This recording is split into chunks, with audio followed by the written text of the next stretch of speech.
My name is Jyoti Rahman. I am one of the coordinators for the ASF ClassNet project. I'm here today together with Angie, the other coordinator for the ASF ClassNet project. So today, our colleague Rekha will be joining in the end during the breakout sessions to help us moderate the conversation. So first of all, today's topic is the fundamentals of education for sustainable development and its learning objective for climate action. So the agenda for today is to, kind of talk about the learning objectives. What are we going to achieve from the session?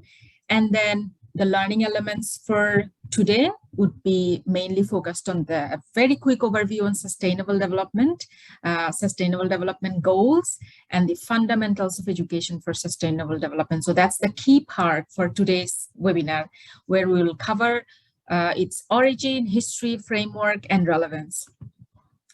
And then, of course, we want to focus on the SDG 13. That's the basis for this whole school collaboration on climate action.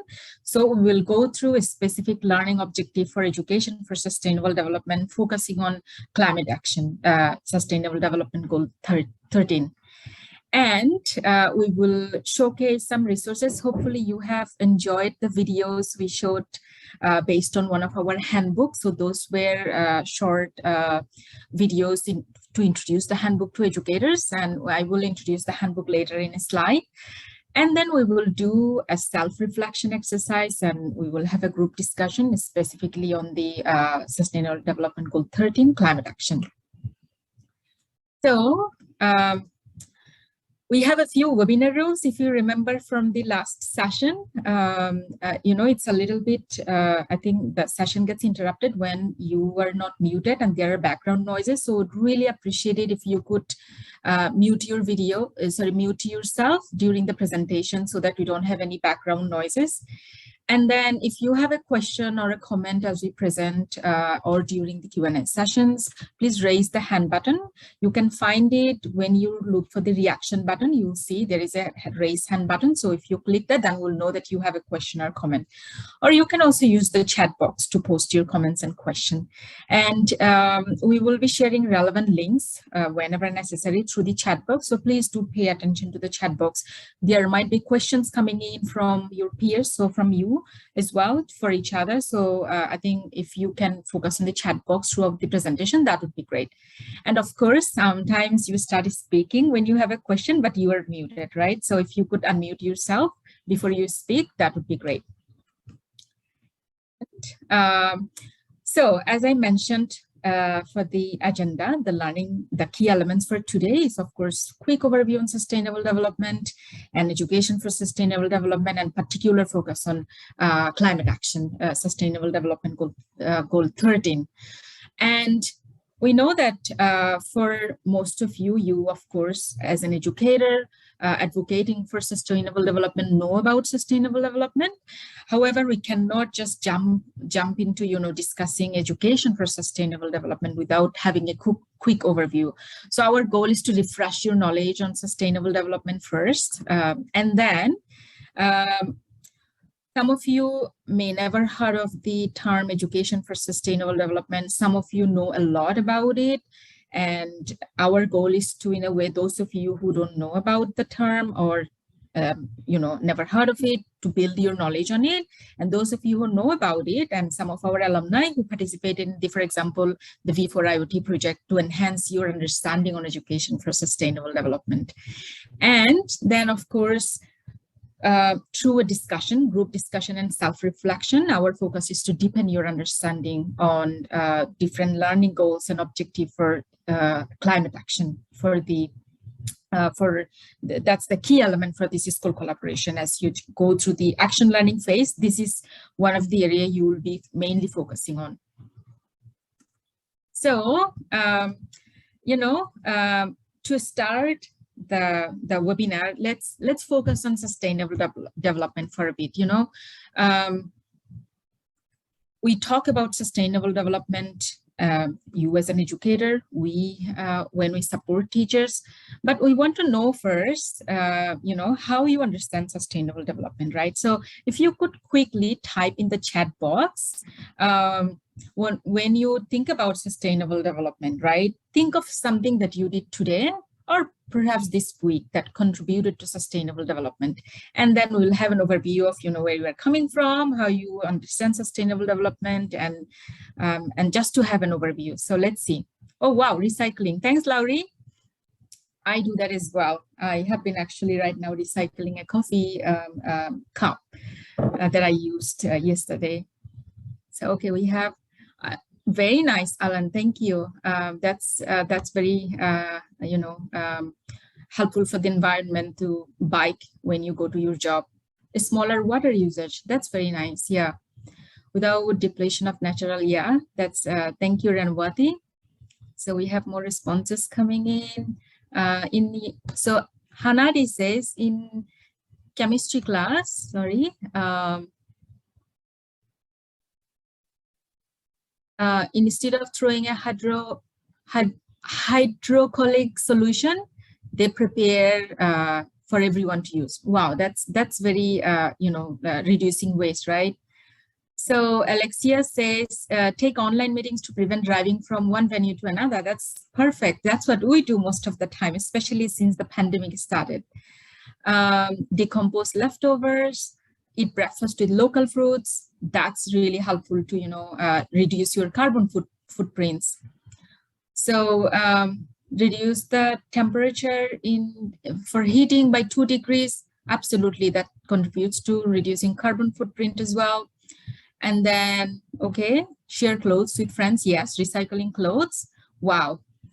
Okay, so I think we have a very good overview of how you contribute to sustainable development. Thank you for taking the time to let us know. And I think as we learn more about sustainable development and education for sustainable development, we see that we as an individual can contribute a lot in terms of ensuring sustainable development at an individual level. So what is exactly sustainable development? So let's go through this definition by UN.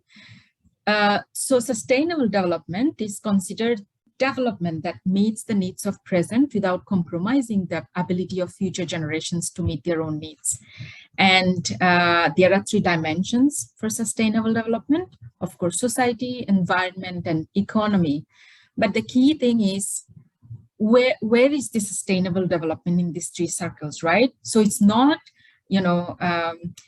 if society and environment in terms of development overlapping, that's not sustainable development. All 3 of them needs to meet the goal for sustainable development. So that's when you achieve sustainable development. So just to show you, in the middle, where all these 3 circles are crossing each other, is where we call sustainable development. Let's watch a short video, and hopefully this will give us a very, quick and precise idea about what sustainable development is.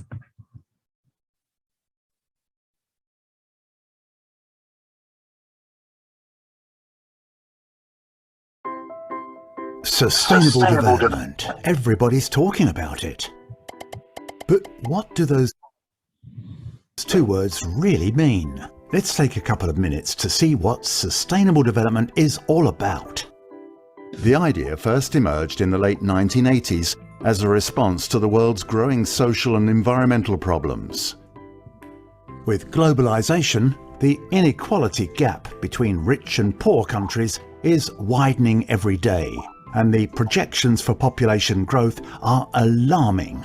How are we going to feed a total of 9 billion people in 2050? How can we offer everyone access to clean drinking water, healthcare, education? How can we protect biodiversity and take concrete action against climate change? How can we make sure that industrial development means progress for everyone? The proposed solution was a new kind of development, or rather a variation of the traditional model called, quite simply, sustainable development. The term was officially defined in 1987 as part of the preparations for the Rio Earth Summit. Sustainable development is development that meets the needs of the present without compromising the ability of future generations to meet their own needs. Does that sound a little abstract to you? Let's put it this way. Sustainable development means that growth must be accomplished with respect for nature and humankind. And where is sustainability achieved? Right here at the crossroads of economic goals, social responsibility, and environmental protection. Now, are you wondering whether a company can combine respect for the environment, social equity, and commercial success? Well, the answer is yes. Not only that, but sustainable development creates value. Here's how. Upgrading production tools to use less energy and water is good for the environment and for the pocketbook. Offering eco-designed products and packaging that use just what's necessary saves materials and reduces shipping costs. Paying attention to employees, improving their quality of life at work, and helping them develop their skills all serve to strengthen their engagement. And stronger employee engagement means better overall performance. Creating products that are accessible to the world's poorest populations means opening new markets, the ones whose populations are going to grow the fastest between now and 2050. Monitoring the working conditions offered by suppliers and subcontractors means minimizing risks that could damage the company's image. As you can see, sustainable development affects just about everything. More and more companies today understand that they have important economic, social, and environmental responsibilities and are committed to making a difference. The ones that seize this opportunity to create value will find that their success is, in a word, sustainable.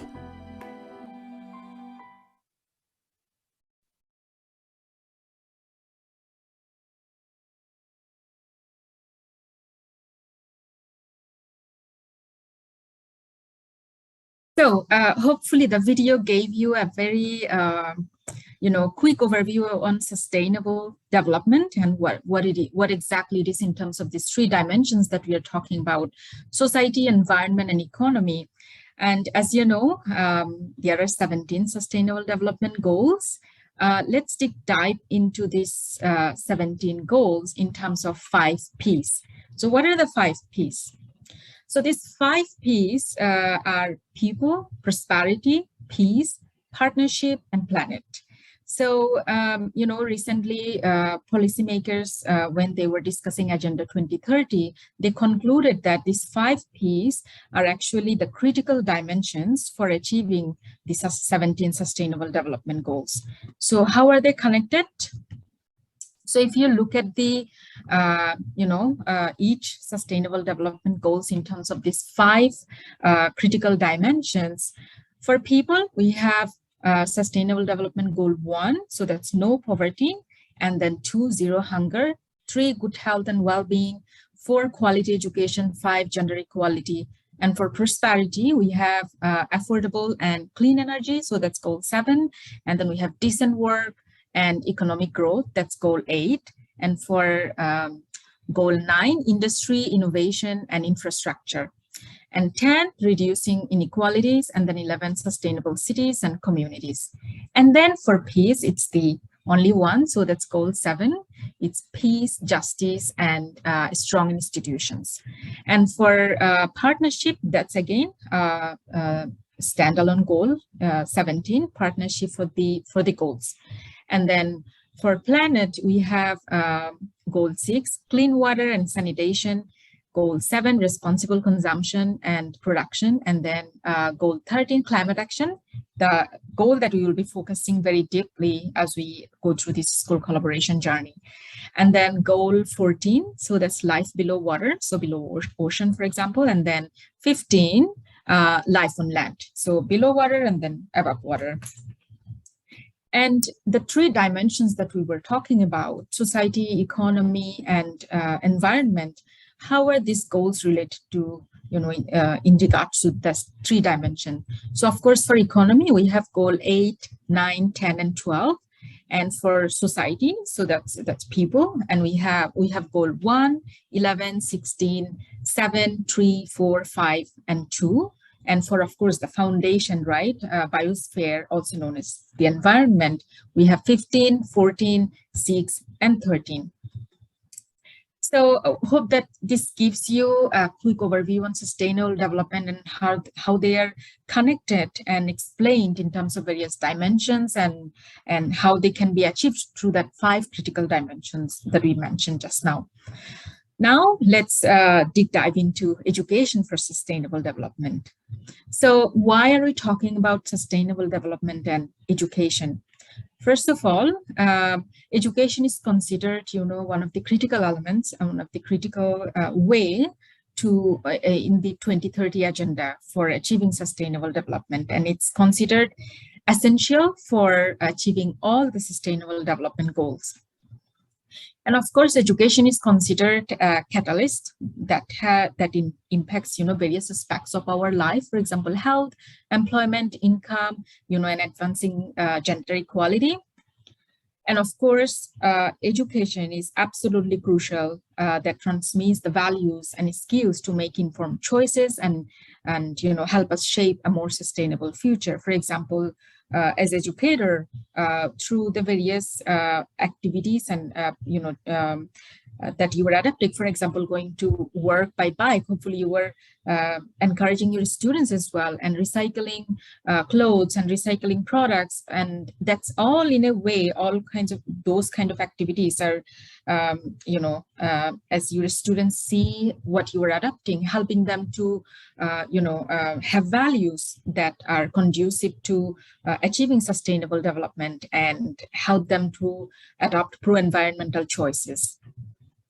So how did, education for sustainable development, this term came into policy documents and in education policy discussions today? So if we go back to 1980s, around, during that time, of course, policymakers and then education ministers and education leaders, they started talking about education as a means to raise public awareness and then training citizens and then, to adopt pro-environmental choices. So the raising awareness started in 1980s. And then in 1990s, when the World Congress for Education and Communication and Environment and Development took place in Toronto, the idea became more prominent. And then again, 10 years later, during 2005 to precisely 2014, they're also known as the United Nations Decade for Education for Sustainable Development.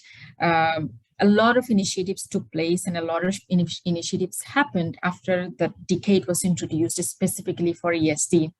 And then during the year 2010, during the Aichi Nagoya Declaration that took place in Japan, so they introduced something called Global Action Program. So that's also known as GAP, where they mainly discussed about transforming education that in a way helps educators and learners to, embrace sustainable development in teaching and learning process. And in 2015, of course, Global Education Monitoring Report, through that, there has been more focus on understanding where is the progress in terms of various sustainable development goals. And then in 2016, ESD was in a way considered not only just as a formal force in education, but as non-formal as well. So through various formal and non-formal initiatives, ESD started to become more and more prominent in education activities and education policy discussions. And in 2019, at the 40th session of UNESCO General Conference, they adopted a new global framework for education for sustainable development that's now known as ESD for 2030. We will share some of these resources that mentioned each of these periods, and then specific activities that took place in the reading list that we share on the e-learning platform. So please look out for that list on the platform as well. And 2020 and beyond. So now, since 2020, there are further scaling up, and various initiatives on ESD are being implemented, and policy discussions are happening, specifically because of the COVID-19 pandemic, where issues like inequality, access to education resources, all these issues became really prominent, as we have observed the learning gap, the education gap taking place, especially in the developing part of the world. So I hope this gives you a quick overview of how ESD became what it is today. And is there a definition of ESD? How do we really understand ESD? So there is no fixed definition, because ESD is a process. It's a process that helps, ensure sustainable development. However, there is a vision for ESD. So ESD, in terms of the vision, it's considered, a world where everyone has the opportunity to benefit from quality education, learn the values, behavior, and lifestyles required for a sustainable future and for positive societal transformation. And ESD is, in a way, considered a process where learners get to make decisions and long-term future that affects, in a way, long-term future in terms of economy, ecology, and the equitable development of our societies. So as you have seen, ESD definitely is not just something to learn. It's a practice, it's a process that you reflect on every day. And it cannot happen without partnership. For example, all the initiatives you were taking, whether it's about reducing waste and recycling, or adopting green and pro-environmental habits, a community need to work together. For example, schools working together with the community. For example, in a school in Finland where they are providing food for the students, maybe the way the food is resourced from a specific shops or specific farmers, that they can ensure that it's happening in a sustainable process, and that there are no food wastage during that process. So it's really about adopting pro-environmental choices. It's really about building strong partnerships and then working together to achieve the sustainable development goal. And why are we talking about ESD a lot, specifically at the secondary education level?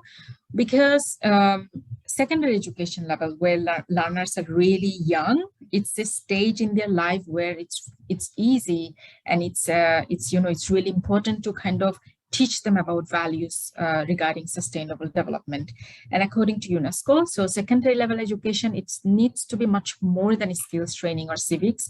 It should be concerned with the holistic development and empowerment of the total human persona in a societal context, which means today's learner, they need to grow up with sustainability mindsets and adopt sustainable lifestyles, and also build sustainability competencies so that they can contribute to sustainable development from a young age. And what's your role as an educator to help your students? You are considered as facilitators. So according to UNESCO, educators must be facilitators of learning that guide the learners through the transformation, as well as expert transmitters of knowledge. So it's not just about, giving them content so that they can learn about education for sustainable development. It's more about facilitating in a way where they not only get to build awareness and knowledge about what ESD is and what sustainable development is, but also really adopting habits and lifestyles in a way that helps them from an early age to contribute to sustainable development. And how are teachers going to be that facilitators to promote and advance ESD? It's not easy, right? So in Brussels, a group of ministers, especially from Europe, they came together and they engaged scholars who build what's called the CSCT framework for teachers. So CSCT stands for curriculum, sustainable development, competencies, and teacher training. So here you can see from this framework, when you try to become a teacher to integrate ESD successfully, there are different dimensions and it's multifaceted, right? You as an individual, you need to reflect on your actions as an individual. For example, the small activities that you were doing, right, on a daily basis, what you mentioned during the chat box when we asked about, what you have done to contribute to sustainable development.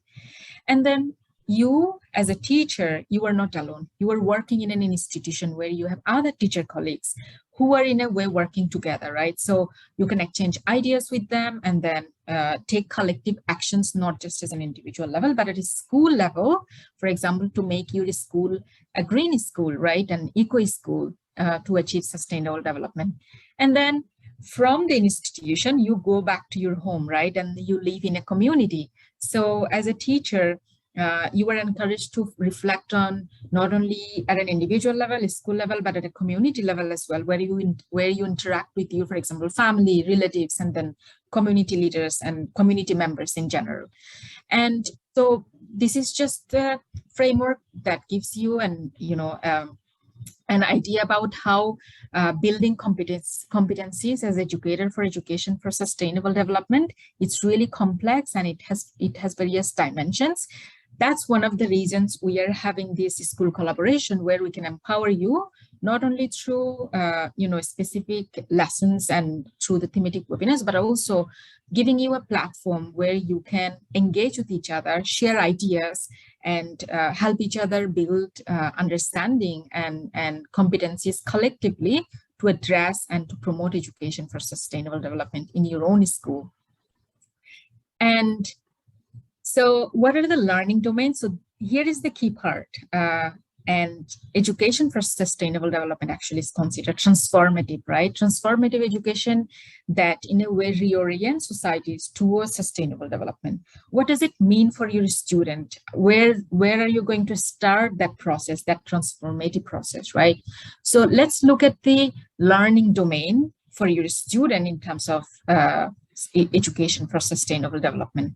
There are three key domains. The first one is cognitive, of course, in terms of learning, right? And then the other one is socio-emotional domain. So that's mainly related to one of the sustainable development dimension, that's people, society. And then behavioral domain, of course, it's related to taking actions, adopting behaviors that are pro-environmental. And as you will be, embarking on action learning phase at the end of this school collaboration project, and you'll be mainly focusing on climate action. We want to go through a specific learning goals for these three domains for climate action. So let's have a look at cognitive learning objectives for ESD.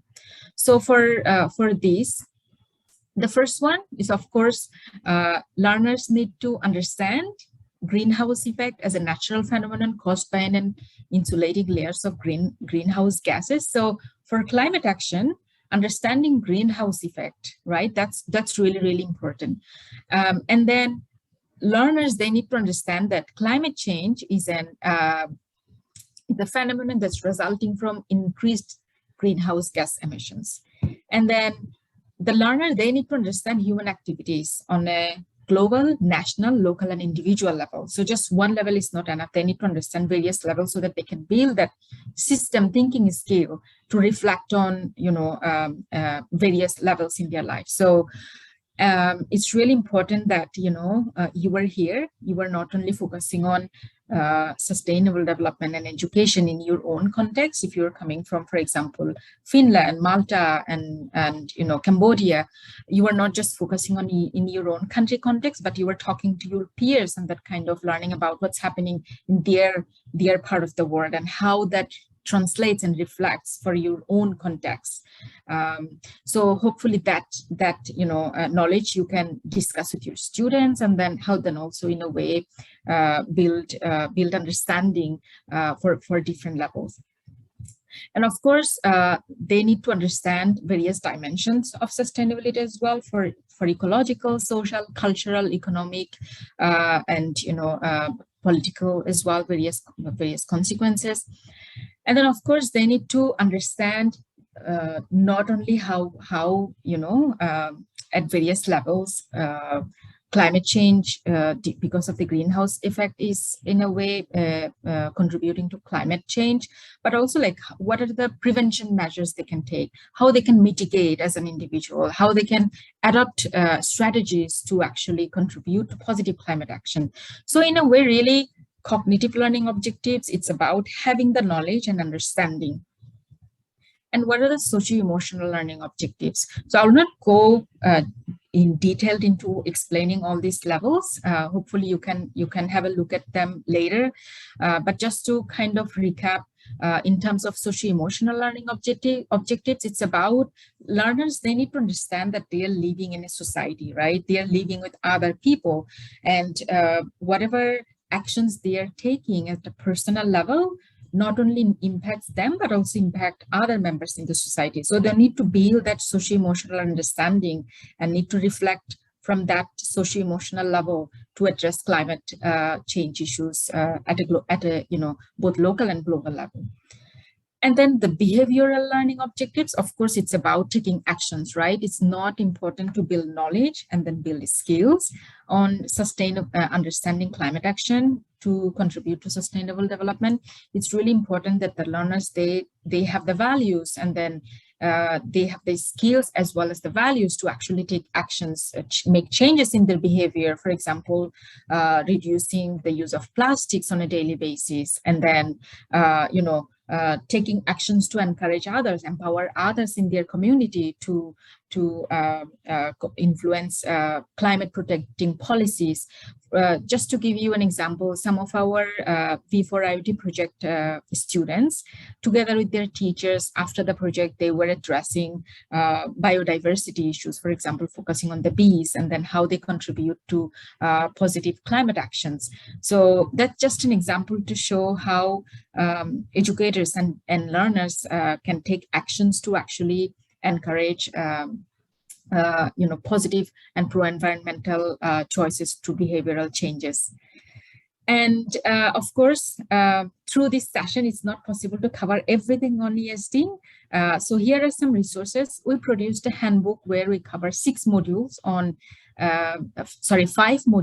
5 different environmental elements. Here is the link. When you have the PPT later available in e-learning platform, you can quickly check out the handbook. There is a chapter that introduces ESD and its connection to STEM education and as well as climate action as well. And then here is a really good list of resources from UNESCO that they have been publishing throughout the UN Decade for ESD, and some of them are really recent as well. And some of them addresses global citizenship education in terms of sustainable development, teachers' competencies, and various education for sustainable development lenses, right? How in order to approach teaching and integrating ESD at a classroom level. And so hopefully there is a link and there is a QR code as well. So hopefully you can download by going through each of these resources, and whatever resources speak to you and make more sense for you to learn more. However, we can definitely recommend this one. This one here, Education for Sustainable Development Goals, Learning Objectives. So today we just talked about learning objectives for climate action. However, there are learning objectives for all the 17 Sustainable Development Goals and what it means for these 3 domains for various Sustainable Development Goals. And actually now we are going to do a self-reflection and group discussion. So we will have three team members who will be dividing you into 3 breakout rooms, where each of you will be part of a team, and you will be addressing cognitive learning domain as a group 1, socio-emotional learning domain as group 2, and behavioral learning domain as group 3. So basically what we want you to discuss is what are you currently doing, whether it's in your classroom or in your school, to promote and integrate education for sustainable development. We are calling it self-reflection. Why? First of all, you are reflecting on your own, what you are doing, and then you were discussing it with your group. And then we will have about 15 minutes. We'll give you 15 minutes to, have that conversation with each other. And then we come back to the main group, and then we discuss as a bigger group, what you have discussed. So each group, please select one team member who is going to present the findings of the group discussions. So let me stop sharing the screen and then put the Google Doc link quickly so that you can quickly go to the. So Angie, could you help me put the link in the chat box? Oh, I think it's already here. Okay. Group 1, yes. So in the meantime, let me now create the breakout room. But before I go to the breakout room, if you have any questions, maybe we can take 5 minutes to address if you have any questions, or if you have any questions regarding the group work, then we can take it from there. So please feel free to speak up or raise your hand, and we can have a quick chat. So I think you don't have any questions. So I'm going to now open the breakout room. So you are going to leave the main room and go to the breakout room. Yeah, I can see already participants moving.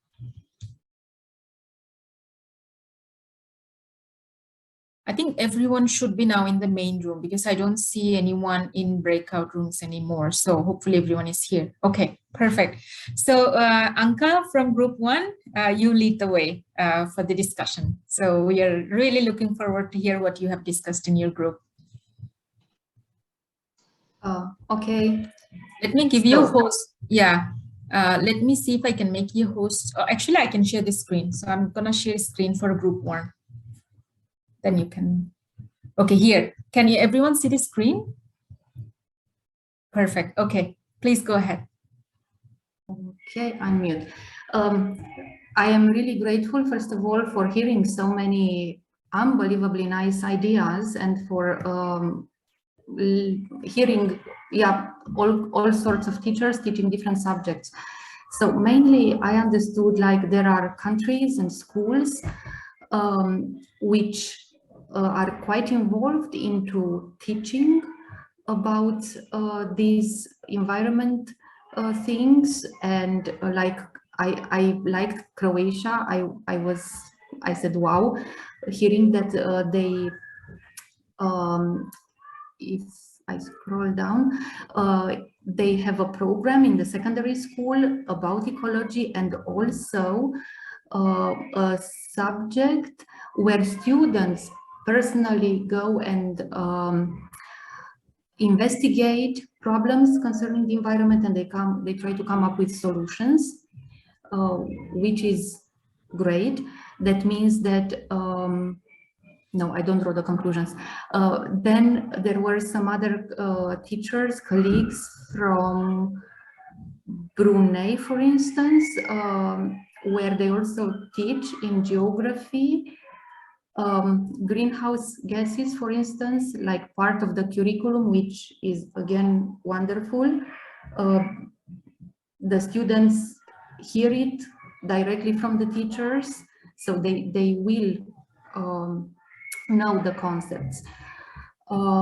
As far as Romania is concerned, we talk about these concepts, we read texts, we watch videos, and we discuss the concepts. I try to make sure that the pupils are aware and they do know what greenhouse effect is, for instance, or I don't know, ecology, greenhouse gas emissions, and things like this. There are other countries where students take actions, even if such subjects are not taught in schools. And what I found very interesting in Romania, but also in some other countries, there are some NGOs which help schools, to say so, or which get involved into teaching or getting schools involved in activities such as, I don't know, recycling or walking instead of taking the car to school, or making people aware of the problems which are the problems concerned with the environment. Yeah, thank you, Anka. So it seems like you not only covered discussing cognitive learning domain, but you also touched upon on behavioral learning domain as students were encouraged to take, like actions like biking, right? So, please do remember the discussions and whatever you have discussed in your group, because some of these things are going to be discussion points for the peer-to-peer learning sessions as well, and for action learning phase. So hopefully you had a good start today for the cognitive learning domain discussion.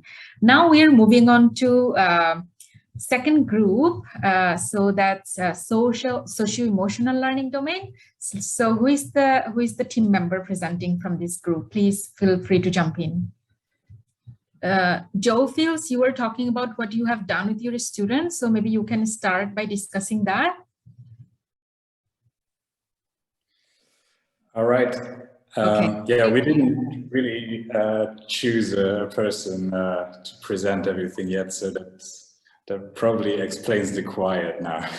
No worries. Yeah, we were also, I'm not sure if we really completed the task as we should do, because people were just enthusiastic with explaining all the activities they've done in class.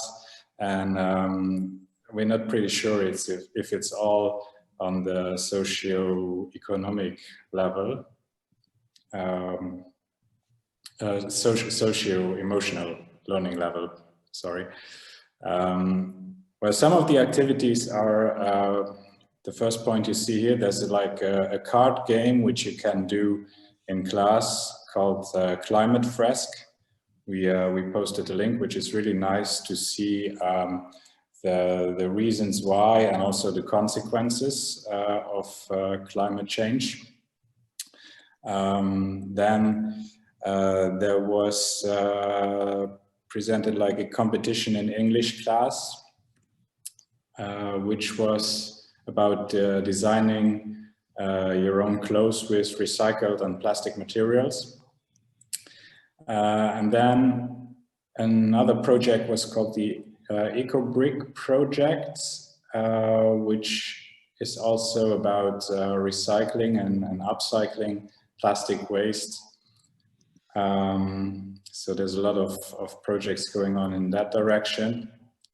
And then number 4, maybe you can scroll down a bit. There was a project about hydroelectricity in school.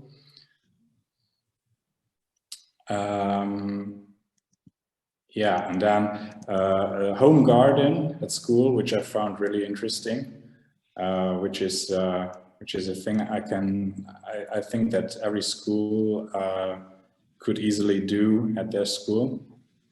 And also in general, that was the example I explained out of my school. There were students creating a sustainability team or sustainability group where they were discussing sustainability topics and planning activities how to make their school more sustainable. So the school garden would be such a project, for instance, or just organizing workshops and activities, or green weeks, for instance, where everything should be, where the whole school should be talking and planning how they can make their school more sustainable, in fact. Thank you, Joe. So actually, yeah. I think you covered it nicely. When I joined your discussion, actually, I heard a bit of, you were talking about how like focusing on collective action. So that's, in a way related to social emotional learning domain, right? Because you are integrating activities where students get to work in teams and then not only focus on their ideas, and they can also exchange ideas as they work in a team. So thank you for mentioning all these amazing initiatives, and hopefully you get to share more during the peer-to-peer session with your other peers who was not in your group. So now we are moving on to group 3, that's behavioral learning domain. So let's see what you have discussed. Who is your team member who is presenting? Yes, we have some discussion about the behavioral learning objective for education's for sustainable development. So on behalf of the group, we can discuss and we can share our experience with our colleagues. For example, we can integrate science education in doing projects on environmental protection, such as recycling, electricity generating and savings, garbage collection program. And we also have lessons in the textbooks to convey ideas on environmental protection, to have students aware of the activities that affect the environment. There are some presentations of students before class in some school in the Philippines. And we have also lesson plans, environmental protection, and get reflections from students. In some schools, we have contests that develop students' attitudes and behavior towards the climate change. And a teacher from the Philippines said that they have done research to expose the stress of climate change in the locality. Thank you for listening. That is some of our opinions. Yes. Thank you, Maidonde. So as you can see, you were also talking about raising awareness. That's actually in a way goes back to cognitive learning domain, right? So you can see that as you are focusing on discussions on each of this learning domain, all of you are in a way overlapping discussions. So hopefully, through this collaboration, you get a clear idea about what each of these domain means and how you can translate the learning objective for each of these domains for climate action, in your classroom at the end of this school collaboration. So thank you everyone for such meaningful group discussions, and hopefully you had some ideas about each of this learning domain to reflect after the session today.